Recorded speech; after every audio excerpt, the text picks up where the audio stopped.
G'day, I'm the Sleepy Koala, and welcome to the start of my C# tutorial series.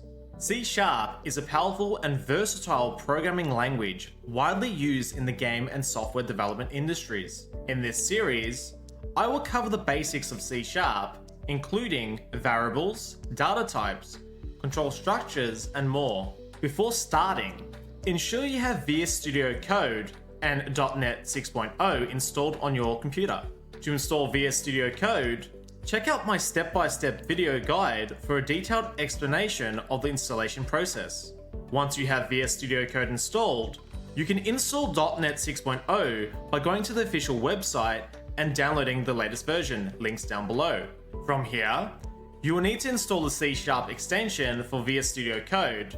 To do this, open Visual Studio Code and click on the extensions icon on the left side panel. Type C# in the search bar and select the extension from the list before clicking install. And with that, you are ready to start learning C#. Thanks for joining me, and let's get started.